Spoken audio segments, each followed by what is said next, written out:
All right, welcome back to the Five Tool Baseball Network. It's been a while since an episode. The last episode was about 3 weeks ago at the exact halfway point of the season, and now we're back for an All-Star break special episode. I'm joined by Kyle Sielaff, the play-by-play TV broadcaster for FanDuel Sports Network Florida of the Miami Marlins. Kyle, how are you doing today? I'm good, Ryan. Thanks for having me on, man. It's good to see you. Yeah, I really appreciate you coming on to chat for a few minutes today, and we're going to be talking about just you as a broadcaster and also the current state of the Marlins, because things have been looking really promising as of late in regards to the Marlins. They had a rough month in about May and June, and then they started to sort of pick it up in late June, early July. They had that big road winning streak, and things are looking really promising as we head into the final 2 weeks before the trade deadline. So I wanted to ask you, what are your just overall thoughts on the future outlook of the organization? Yeah, I'm really encouraged, Ryan, to be honest with you. And I think anybody that roots for this team down here probably should be as well, man. Like, they have been a ton of fun to watch. I don't think it's often that you'll watch a team kind of get better in front of your eyes, like month to month. To me, at least from my experience watching teams, you'll see like incremental growth year over year, not really month over month, that kind of stuff. And I think you're seeing that with the Marlins, to be honest with you. And it has been a blast, an absolute pleasure to be around these guys. Number one, the coaching staff and Clayton McCullough, they've been amazing. And they're young. These are young guys with very little experience in the major leagues. And to watch them and watching what they've been able to do has been a boatload of fun to watch this season. Yeah, it's been really fun, and I wanted to specifically ask you about some of the players, because there's been a lot of fun campaigns from Marlins players this season. Pitchers, hitters, a lot of surprise guys. Specifically for me, I like to pinpoint Jansen Junk, Yuri Perez, and how excellent he's been since coming back from Tommy John surgery. Ronnie Henriquez in the bullpen, and then on the offensive side of things, it's been Kyle Stowers. He was the Marlins' lone All-Star representative this season, and he did solid in the All-Star game. He struck out twice in the game, but then he was able to hit the first home run by a Marlin in an All-Star game since 1995 when Conine did it in the swing-off. It was really cool to see Stowers just represent the Marlins in the All-Star game and kind of get that national attention he deserves. What have you thought of Stowers in his campaign this 2025 season? Oh man, Ryan, he's been amazing to watch. I'm as big of a fan as anybody else that watches these games, and I have a cool job to be able to do it. But to watch a kid last year after that trade with Baltimore come over and struggle so mightily, I think it left everybody wondering if he would ever be a part of this moving forward. To see the transformation that he's made year over year. He talked about going back to spring training. Not sure how many people might have seen the article recently. What really got him going with Derek Shulman and Pedro Guerrero in a late spring morning. They asked him if he was panicking, and he said, no, but if you think I am, I might be. Little things like that. But he, an all-star. I mean, a guy that I think everybody figured wouldn't really be a part of this thing last year. This time, it felt like, well, not this time, but a month from now, it felt like Connor Norby was the guy and Stowers was, who knows? I think you could probably say those are flip-flop now that we've learned that Connor Norby is going to be out for 6 to 8 weeks, and he fractured his hamate, and he had surgery on it yesterday. What an incredible season. And I think Kyle Stowers has firmly put himself into the conversation of, hey, this is a building block. Along with Augustin Ramirez and others, this is a building block. He's not a placeholder. This is a guy that's going to help this organization a lot down the road here. Yeah, it's been awesome to see Stowers grow as a player, like you mentioned, going from kind of a just afterthought to the pinnacle of the lineup. But I wanted to move on to kind of you as a broadcaster. We'll stay talking about the Marlins, but I wanted to ask, what has been your most memorable moment in your time with the Marlins, whether that's on TV just this year or over the past number of years when you were working on the radio? So I started in February of 2013, which was a little less than 2 months removed from my graduation at the University of Miami. Oh, my goodness. That's a great question. I remember the first game I ever got to do was actually against the Cincinnati Reds. I think it might have been July of 2015. I remember the first Marlins on Deck pregame show I ever did from the studio, not far from where I live here in South Florida. I went over there and made a total mess of it, but I remember the Marlins were opening things up in 2013 against the Washington Nationals. I remember that vividly. Gosh, amazing memories. And then I think about the guys on the field. I think about when I was young. It's kind of amazing because a lot of these guys that I saw my first year was their first year. You think of the Yeliches or Romutos, those type of guys. They're at the tail end of their careers now. It's amazing. So it's like if you want to get into broadcasting, you outlive the players' careers, which is crazy. Now I feel like the old man because there's a lot of really young guys in the clubhouse. It's cool to see players' careers come and go and like what they do in that chunk of time. But I remember those young guys, Edinson Volquez, no hitter, obviously the Jose situation, good or bad. You're asking about memories. Let's see. Henderson Alvarez is no hitter, closing day 2013 when Stanton scores in the bottom of the ninth inning. When Alvarez came off the mound in the ninth and he didn't know that he had a no hitter, he was celebrating and he didn't realize that the game was tied. There's been a lot. I mean, there's been a lot. The All-Star Game, the experiences from 2017. It's been an amazing organization to be a part of. People that have treated me extremely well and given me opportunities, and for that, I'm forever grateful.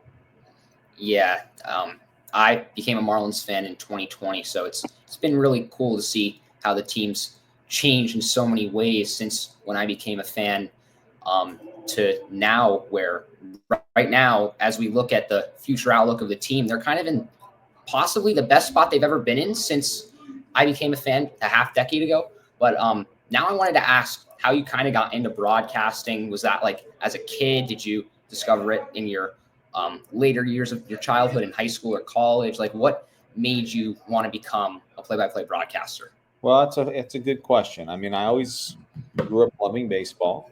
I grew up in farm country, kind of Amish country in New York, so I listened to a lot of baseball on the radio growing up, whether it was the Mets or the Yankees. I got them back home. Then once we got like DirecTV or a satellite dish, I would start watching baseball games. Grew up, fell in love with the Mets and Gary, Keith, and Ron, especially. I remember as much as I love the players and the teams, I gravitated towards the broadcasters, which maybe is a little bit odd. Obviously, I still love the team and I would root for teams and stuff. And then I remember in middle school, I played a little football growing up, baseball, basketball, like a lot of kids do. I remember they needed a PA announcer for like the Pee Wee football kids. And I was in high school at the time. And I took a hold of that microphone up in the press box and I was announcing the stinking game like it was on radio or TV. I'm giving people my best Chris Berman or whoever you want to think about, these little kids running down the field to the 20, to the 15, to the 10, silly stuff like that. But I can honestly remember my mom saying, "You're pretty good at that." I was like, "Oh." And then I fell in love with it, man. And I played baseball, had an opportunity to play a little bit in college up in New York, transferred to the University of Miami, my dream school. They let me in, took full advantage of it, got there. And that's where, I started, I guess, to put it all together for myself, whether it was doing student radio, student TV. And if it wasn't for going there and getting those opportunities, I would have never gotten my chance with the Marlins. So, I wouldn't say it's just this crazy story or anything, but just had a passion for it at a pretty young age. Like I never had a plan B. I loved broadcasting, loved it. And I just remember just wanting to do it. I'm sure that's like a lot of people in certain fields, whatever they want to do. Like I'm sure people want to be doctors and they can't wait to do it or whatever you want to do in life. I just remember like, this is what I wanted to do. And, there's been a lot of people that have helped me. I've also worked extremely hard, which I think is, super important. You don't get any freebies or handouts, but if you work hard and treat people with respect that they deserve, I think a lot of people will get their chances, man. Yeah, it's been awesome to kind of follow your career as a Marlins fan and an aspiring broadcaster. But now I wanted to move back to the current days. As I mentioned before, you moved from the radio booth to the TV booth this year. Mhm. What would you say has been the most challenging part of just overall getting used to being on TV and maybe not having to talk as much like you do on the radio? Yeah, I think you probably just answered that for me a little bit. I think on television, and as a fan, when we're done with games, I come home and I put a late night game on. And there's a lot of broadcasters I respect. Joe Davis, somebody that I've gotten to know well. Um, I admire him, and he's a year or two older than me. I mean, this is a guy calling the World Series. I will put on any game I can, people that I really respect in the industry, and just watch and listen. I think that maybe the probably the hardest challenge for me has been not calling every pitch. You have to do that. You have an obligation on the radio to make sure that everybody knows that the 2-1 is coming. I don't need to do that on television, right? You're watching it. And I think television in general is a much more and can be a much more relaxing experience for the viewer. You don't need me to talk the entire time. In fact, a lot of people would rather hear Tommy Hunt than myself, and I understand that. Like and as a fan, I get that. So that's been challenging. Sometimes I have to tell myself, hey, slow down. People are watching. On radio, you have an obligation to say the 2-1 pitch is a fastball that's hit on the ground to short on 2 hops. That's backhanded by Lopez. He sets his feet and fires the first. I mean, if I did that every single ball that's put in play on television, people would be like, yo, we see, like that's the huge difference. And that now the things that have been easier for me is being surrounded by amazing people that I've known for a long time. That's been huge. A lot of these people that I'm working with now on the TV side, I knew them from my administrative responsibilities from the organization on the radio side. So that's made it really easy. But yeah, there's challenges, and also radio is very intimate. There's 3 people in a booth that are putting the entire production together. On television, you have 40 or 50 people to put the entire thing together, what you as a fan watch on TV every night. So it's been a fun challenge. And I think I'm just scratching the surface. I think I have 95% better to get, which I think is cool. And I'm going to try really hard to do that for the fans. Yeah, and I wanted to talk about something that recently happened on Sunday night, which is the MLB draft. Peter Bendix and Frankie Pigliari taking an interesting approach, going with 21 out of 21 college hitters. They did not draft a single prep ball player after just last year taking PJ Morlando and Carter Johnson. I know this draft class is still pretty new, and obviously no one's played a professional game yet, but what can you make of this draft class so far? Yeah, that's a good question. I don't know a whole lot about the individuals other than a couple of the top picks that they took. You immediately get emotionally invested in like, ooh, the Iva Arquette kid. And, he's a top 10 pick and he's a college kid. And the expectation is that in the next year and a half to 2 years, I mean, at least the way the game is trending, you see a lot of these kids in the major leagues. You think of Caglione and Dylan Cruz and Paul Skeens. It's not out of the question. I wouldn't say to think, hey, this time next year, if this kid is crushing it, what's preventing him from coming up to playing in the big leagues? I don't know. Maybe it'll take him 3 years. Maybe it'll take him 12 months. I don't think Look, I'll say this. As a fan, I love it because these guys have played a higher level of baseball.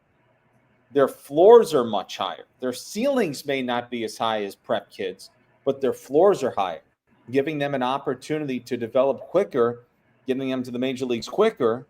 That's what people care about. And as a fan, hey, how quick can you develop and draft these kids and get them to the major leagues to help you win games? Because it feels, and I think a lot of fans would at least agree with me on this, for the first time in a long time, this thing is trending in the right direction. And sooner rather than later, these guys might be able to help. They drafted, 20 kids or something? Is that right? 20 college? 21, I believe. Okay, so how many you hope, you hope there's a star, and then you hope, say, 4 to 5 of those players, I think would be a reasonable amount. 25% of your draft class can contribute in the major leagues in the not too distant future. That excites me because prep kids, as you know, Ryan, from watching the game, they get drafted, they go to the complex league, they go to Jupiter, year and a half goes by and they get to go to Beloit. Then 12 months goes by and all of a sudden 2.5, 3 years later, you're like, oh, that kid's in Double-A now. Think of Joe Mack. Now we're almost ready. That, but it's been a while, right? And sometimes you forget about those guys. So as simply as a fan, I love it because these guys you assume are going to be a lot closer than some of the high school kids. Yeah, and I wanted to stay on the topic of the farm system because there's been a lot of intriguing performances from the farm system this season. Obviously, Thomas White has been great as the top prospect in the system. Robbie Snelling just got promoted to Jacksonville. Joe Mack, like you said, is on the cusp. Has there been a prospect who maybe is a little under the radar who kind of caught your eye when you looked through some minor league stats? Yeah, that's a good question. I'll be totally honest with you. With the amount of work I try to do on the big league team, I don't follow the farm system that much. Now, we do the nightly reports on TV, and you get to know a little bit more, and I do check the box scores. I'm very, very close friend of mine, Scott Kornberg, AAA Jacksonville. So I check, got my Jacksonville Jumbo Shrimp shirt on, Ryan. But I keep an eye on those guys. The name that really sticks out to me is the Jacob Marcy kid. Sounds to me like he might get a chance later this summer to prove that he could be the everyday center fielder for the Miami Marlins moving forward. That's pretty exciting. I think that's a name that was the Arise deal, if I'm not mistaken, right? Last May, I think that's the Arise deal. Didn't hear much about him. People say probably might be a good ball player. I mean, that's a heck of a leap to all of a sudden. A year and 2 months later, we're talking about a guy that might be your future center fielder who's crushing it with Jacksonville. So under the radar guys, I think he'd have to stick out immediately.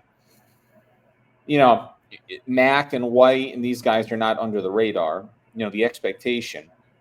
And quite frankly, they need these guys to be stars for the Marlins. The way that they're going to build this thing, those guys need to be stars. Those were first-round picks. I understand that Peter Bendick should not draft them. But those are first round. That's first round talent. You need to develop that to be huge contributors in the major leagues. And I don't think that's a secret, right? Like they're going to be good. You need those guys to be good. I think they're going to be really good. Obviously, those guys get talked about a lot. So, the first name that comes to mind for me would be Marcy. The other one, I haven't heard as much this name lately, was the Maximo Acosta kid. I've heard that he's a good ball player. So. Look, now what I will say about the farm system, Ryan, and I would imagine you agree because you've followed the team so closely now for 5 years or so. This is as competitive as the farm system has been in probably a decade. You have kids in the Dominican Republic that are chomping on the heels of kids in the Florida Complex League, who want to get out of the Complex League and get to Beloit and Jupiter. And those guys are desperate to get to Pensacola, so everybody is they're being very aggressive, and the talent level is not making guys comfortable at every level. If you don't perform, hey, you might not be a part of this organization if somebody else is coming up and taking your spot. So that's exciting, and it's a dog eat dog world out there, but that's real. That's how real organizations operate too. Man, you need that competitive fire with every single guy never to feel comfortable when they show up to the ballpark every day to make them great. That excites me. Yeah, and I think you kind of hit the nail on the head there when you said that this is probably the best farm system they've had in the past number of years, because you go back to when they had one of the top ranked farm system in baseball in like 2020, 2021. And the problem with those farms, I feel like, was that all the top 5 guys were very hyped up prospects, but then after that, it kind of fizzled out. And obviously, as we know, most of those top 5 guys from those farm systems also fizzled out once they reached the majors. And now with the Marlins farm, you can find solid prospects at like the number 12, number 13 ranking in the system. So it's really, really intriguing to see. But last but not least, I already mentioned his name before. I want to kind of go back to him because he's probably been my favorite player this season. Ronnie Henriquez in the bullpen. He was claimed off waivers this offseason, and he has been phenomenal. He's been really fun to watch. What have you thought of him this year? Well, it's hard to believe the Twins didn't want him, huh? Yeah. It's amazing. I mean, look, I can't imagine even the best organizations and the best personnel. I don't think anybody, if you were to pull 30 teams and say, hey, you had a shot to take him, did you think he can be this good? I don't know if you'd find anybody that said, oh, yeah, well, we knew he'd be this good. I mean, this is amazing. And, if you're really good for a month, you could still ask the question, what is real and what isn't real, But after March, April, May, June, July. After 4 months of the season now with 3 left, 2.5 months left, this looks real. I mean, this guy looks like he could be the closer for the Miami Marlins for the next half decade. I mean, that's what an incredible pickup, even if he closes games for you for the next 3 years, for the next 4 years. And you trade him like some teams do. You think like Brewers, Hader, trade him like if that's what you ultimately get out of this guy, my Lord, what a find. What an unbelievable transaction. So he's been a blast to watch. You're absolutely right. And I think depending on what happens here at the deadline, there's some of the back end guys in the bullpen. Their names have been out there. They're going to get traded. You might very well see that they're doing more closer by committee now. I think it's very reasonable to think that Enriquez, should anybody get dealt out of the back end of your bullpen, it's no longer closer by committee. Our closer is Ronnie Enriquez. Doesn't matter who's up. If it's a 1-run lead or a 3-run lead, he's coming in to close this game to the 9th inning. I think that's the kind of season he's having, which is a testament to him. Yeah, it's been really incredible to see what pitching coach Daniel Moscas was able to do, adding a sweeper to his arsenal, and that sweeper instantly becoming probably the best sweeper in all of baseball. And speaking of Moscos, I wanted to highlight Moscos, McCullough, and the rest of the Marlins coaching staff. It's a relatively completely new coaching staff. What have you made of them in their first season with the Marlins? There's been some growing pains, but I think there's also been a lot of very good signs. Oh, I think you hit it right on the head. I think for a young staff, I mean, how could you not reasonably expect going into the season as they start to work on their new roles that there wouldn't be some growing pains? To me, they grew out of those pains very quickly. I mean, I think if you wanted to say April, May, and a part of June before they turned it on, if it's reasonable to expect that they grew out of some growing pains after 2.5 months in these new roles in the major leagues, hey, we're cooking with some real propane here. I mean, since the middle of June, this coaching staff has got these guys in all facets, hitting, pitching, managing the entire thing. Firing. I mean, they've won 19 of their last 29 games. At some point, as much as, when things are going really well, the coaches don't get enough credit. When things are going really bad, you start to point the finger at the guys, in charge. That's the nature of the beast. But they've done a great job. I mean, come on. I mean, it's amazing for a first-year staff, to your point. All these guys are brand new. What an amazing job they've done. I mean, they've been a blast to watch, and I think they're only going to get better. I think I've mentioned this on the air recently, this is just my feeling, just being around. I have really felt like after the first 2.5 months, for whatever reason, it all started to click in the middle of June. I know the team's playing better, but it felt like Clayton and Peter, who have been very close since he was hired, everybody really, they were in sync, but then it all came together, right? And they're really I don't know. That's just the way I feel, and I'm happy I do feel that way. But that to me has been very exciting.